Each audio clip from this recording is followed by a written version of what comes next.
Did Bradley Cooper get botched eyelid surgery? Because I think his plastic surgeon did something you should never, ever, ever do to someone else's eyelids. As an Eagles fan and as a Bradley Cooper fan, I hate having to do this. I really do. So keep watching if you're wondering what the heck happened to his eyelids, and more importantly, how to prevent botched eyelid surgery from happening to you. In this video, we're going to analyze before and after photographs. We're going to go through some of the possible procedures he might have had. It's important to note that I have not been involved in his care, and as much as I would love to sit down and watch a Birds game with him, I'm pretty sure that after this video, he will not be inviting me to do so. Bradley, I'm not mad at you. I'm mad at your plastic surgeon, and here's why. Bradley recently turned 50, and to be clear, there is nothing wrong with men getting plastic surgery. Lots of men get plastic surgery. I'm an oculofacial plastic surgeon. I operate on tons of men all the time. For most men, it's important for them to be able to see better and to feel less heaviness without a single person knowing that they had anything done besides maybe their family. And even that, maybe not even their family. Because with good facial plastic surgery, you should not be able to tell specifically what procedures somebody had done.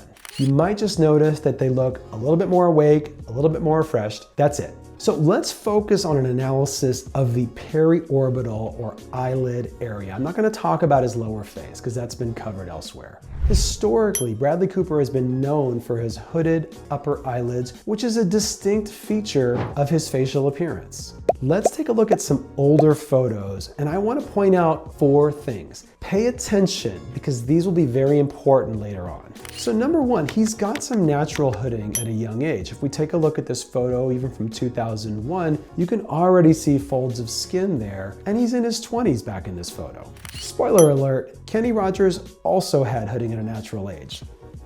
Oh, Bradley. Number 2, the inner eyebrows curve down at a younger age, and they're nice and tight together. You can see the muscle when he makes a furrowing of the eyebrow where you see those 11s there. Let me repeat that. The inner eyebrow is lower than the outer eyebrow. Very important feature of youth in most people. Number 3, and this is kind of hard to see, so you have to look carefully for it, but he has some hollowing naturally from a young age of the inner upper eyelid. Lots of patients have this. This is not a bad thing, so to speak. It is just a natural feature of a lot of people. In fact, I have it. However, you have to look out for this before any kind of surgery, because a cardinal sin, in my opinion, is for a plastic surgeon to make inner eyelid hollowing worse after surgery. If anything, just leave it the same or maybe even make it better, but do not accentuate inner upper eyelid hollowing. It's kind of subtle, but it makes a huge difference when somebody looks at a picture of somebody's face and wonders if they've had plastic surgery. And then number 4, and this is true for just about everybody, from a very young age, he has smile lines. Smile lines are those lines that form under your eyes, and they usually go all the way across, crinkling just under the eyelashes, all the way out to the cheeks, where they kind of radiate into a bunch of different lines. That's normal. A lot of people have that. So now let's fast forward to photos from 2025. Let's go back to point number 1. He had hooding from a young age. There's online speculation that in 2025, he underwent a procedure called an upper eyelid blepharoplasty. So an upper eyelid blepharoplasty just means that you've had some skin, possibly fat, removed from the upper eyelids to improve the appearance of hooding. So typically with an upper blepharoplasty, it's going to give you a more rested appearance as long as it's done reasonably or somewhat conservatively. You know, sometimes I have to take even up to like an inch of skin and people can still have a conservative result. It just depends on the person and how much skin they start with. But it's important with all my patients, I always want to take note of whether they had hooding at a young age, because if they did, you're not necessarily trying to get rid of that completely, because that will lead to a more dramatic change in their appearance. All you want to do is just take a little bit of extra skin away, make sure you leave enough to have them close their eyes afterwards, and just make them look a little bit less heavy and tired. That's it. However, in Bradley Cooper's case, people online are talking about how this might have been over aggressive. So what does that really mean? That means that maybe an excessive amount of skin or an excessive amount of fat may have been taken out. And I don't actually think that's what happened if you keep watching, but that's often the case. You think about somebody like Kenny Rogers, where an excessive amount of skin, probably over multiple operations, was done, so that he went from somebody who looked like he had hooding of the eyelids naturally, good-looking man at a young age, to maybe not having so much hooding and not looking so natural at an older age. So I'm not sure if the online trolls are right about whether too much skin and fat was taken out. I think what's more important is where the skin and fat were taken out, and I'm gonna get to that here soon. So that takes us to point number 2 from the younger age photos. Normally, again, the inner eyebrows are tight together and slightly lower than the outer eyebrows. That's normal for people at a young age. However, if you look at these photos from 2025, perhaps you can appreciate that the inner eyebrows are up like this, which kind of makes somebody look a little deer in the headlights, and the outer eyebrows are at about the same position. That's not necessarily what you want to do with a brow lift, and I'll tell you why a little bit later when we talk about how not to get botched. So if you look at that photo from 2001, you can see how the inner brow is kind of tucked under the bone, whereas the outer brow is on top of the brow bone. And that transition is a very natural shape. People have all kinds of different brow shapes, but I'm talking specifically about the difference between 2001 and 2025 in the same person. Everybody has different brow shapes. Lots of people have asymmetry of their brows, but in general, you want to have the inner eyebrows to be somewhat tight together and lower than the outer eyebrows in general. Now, if he had plastic surgery, and specifically if he had something called a brow lift, I'm gonna tell you exactly what I think might have been done. What can happen sometimes is that plastic surgeons will go in and they'll do it through some incisions behind the hairline here, so it's hidden, which is nice, but they'll go in all the way into the center here and they'll cut out those muscles that make you make 11s, or those 2 lines that you have there. If you cut those muscles out, and those muscles are called the corrugator muscles because basically they furrow the brow, and the way that they flow is they go kind of at an angle like this. So when those muscles contract, the eyebrow comes closer together and down. So the opposite of that is if the eyebrows are a little bit more splayed apart and up. If those muscles have been removed, to me, that's kind of a telltale sign that the corrugator muscles might have been removed during surgery. When the corrugator muscles are removed, the inner brow kind of floats up, has a more stuck-on bone appearance because you've taken out some of the cushion underneath things. And that brings us to point number 3 that we talked about from a young age. From a young age, if you look at the photo again from 2001, Bradley Cooper had a little bit of natural hollowing on the inner upper eyelid relative to the outer upper eyelid, which is a little bit more full and hooded. You always have to take note of this before surgery because, again, as I said earlier, the last thing, cardinal sin, is that you don't want to accentuate this. You want to leave it alone or make it better. And if you take someone's corrugator muscles out, as I mentioned with a possible brow lift, you're going to make the inner upper eyelid a lot more hollow. A lot. And the reason I know this is because I trained with a surgeon who used to remove corrugator muscles all the time. And a lot of people, and maybe this was the natural aesthetic, back in the early 2000s, whereas now I don't think it is. A lot of people came out looking a little bit more hollow and they just felt like, hey, the hooding was gone. But nowadays, we talk about that as being kind of like a telltale sign of bad plastic surgery. And maybe that's just because the winds of what is a fad in aesthetic surgery have changed. But in my opinion, when you lift the inner brow and hollow this area out, it kind of gives that deer in the headlights look that nobody wants. We talk about this in plastic surgery, and it's something called an A-frame deformity.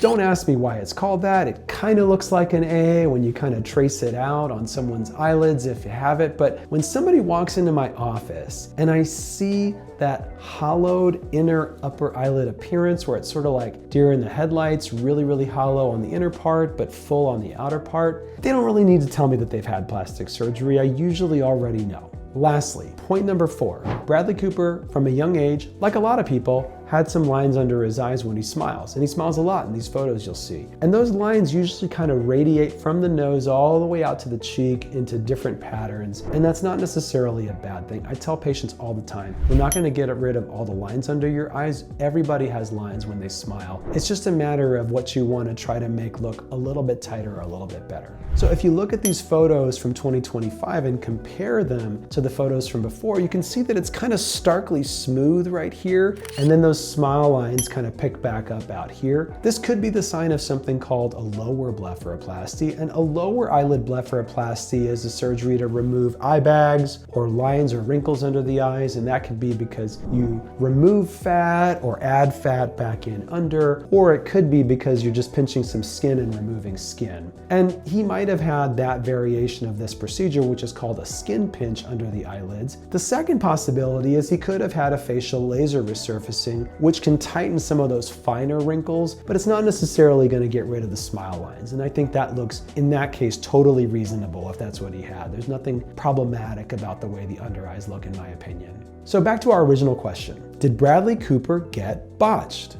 So in clinical terms, botched suggests a complication or a technical error was made by the surgery that makes the patient look deformed, at least in the case of plastic surgery. Now, I don't know that I would say that this is botched surgery. There are differences and shades of gray between noticeable plastic surgery and not noticeable plastic surgery, and that might honestly depend on your assessment of what aesthetics should be. And frankly, everybody has a right to have a different sense of aesthetics. So it's entirely possible that this is the look he was going for, and it's entirely possible that that's the look that Kenny Rogers was going for. But in my mind, I just can't explain why a surgeon would want to put the inner brows higher than the outer brows and hollow this area out. That to me is hard to explain. Having some extra upper eyelid skin removed, some lower eyelid skin or fat removed, those are procedures that I do all the time, and you can make people look completely refreshed, more awake, and not like they've obviously had surgery. So Bradley Cooper's face, if he had plastic surgery, seems to be a case of what we would call overcorrection, maybe not necessarily botched as far as, a complication. So the most important question for you, how can you avoid getting botched plastic surgery? Well, number one, if you want to get your eyelids done, go to a qualified plastic surgeon, or even better, an oculofacial plastic surgeon. I'm an oculofacial plastic surgeon, and that means that I only operate on the eyelid area all the time. So if you go to somebody who's qualified, you're more likely to get a better outcome. Number two, ask the right questions of your surgeon. The first question you want to ask if you're talking about something like a brow lift is, where are my incisions going to be, and what part of my eyebrow are you trying to lift? Because honestly, in my brow lift practice, 99% of the time, I'm only lifting the outer brow because I want to pull the brows up and out because that gives more of a sign of youth. The last thing you want to do is make the inner brows higher than the outer brows. That's straight up deer in the headlights. In some cases, I will lift the inner or central brows and the outer brows, but I try to accentuate the outer brows because if some people have truly sagging of the brows all the way across, especially in the middle, yeah, it's okay to correct that, especially if it's creating a horizontal line on your nose. But short of that, it can make people look really unnatural when you try to lift just the inner brows. Second and related question you want to ask your surgeon is, do I need more volume? Am I hollow anywhere that needs to be filled? For example, am I hollow in the inner upper eyelids naturally or from a young age? Because you don't want to accentuate that. It will make you look kind of overdone. The real way to understand this is to understand what happens with facial aging. Most people think you just get wrinkles and everything just droops over time. That's not really the case. Think about your face kind of like a balloon, if you will. And the balloon, if you just take a tiny little bit of air out of it, it's gonna form some wrinkles and it's gonna deflate. So what happens in your face is some of the fat compartments of the face kind of atrophy or deflate over time. And then there's sort of sinking of some of the tissues because that balloon has lost some of its volume. So adding volume back in can be helpful. If you're one of those people who, as you get older, your skin gets tighter and more volumized, God bless you, you are a unicorn. But for the rest of us, our face tends to deflate and sag as we age. So we as surgeons, in a targeted manner, can kind of target areas that have lost volume over time. Typical areas for that are under the eyes along the cheekbones, the temples, the eyebrows. Those are areas that we can target to give a little bit more volume volume, and sometimes I'll even volumize the inner upper eyelid to reduce the appearance of that A-frame or that hollow there. And that can really help in terms of making people look less aged over time. So now that we've analyzed the photos, I'm interested to hear your thoughts. Do you think that this is aesthetically good or kind of overdone? Let me know in the comments below. And if you like these videos, subscribe to our channel because we'll have more of them.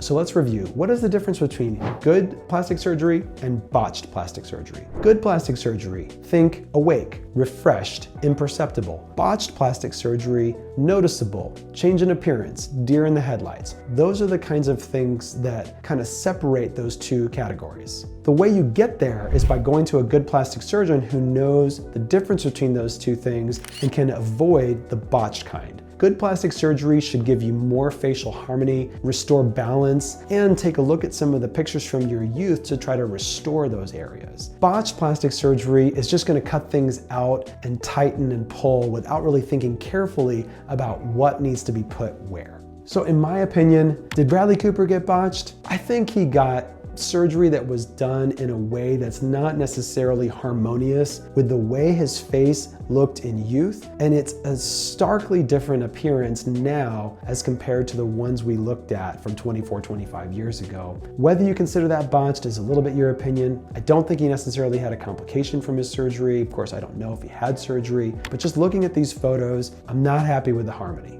So this is just a reminder. It's kind of a fine line between subtly altering someone's appearance with good imperceptible plastic surgery and dramatically altering somebody's appearance, which that's what you want to, I think, avoid with plastic surgery, at least for most people. And if you go to a good plastic surgeon who cares about these things, you'll be able to do that. Good luck, and I hope you've enjoyed this video.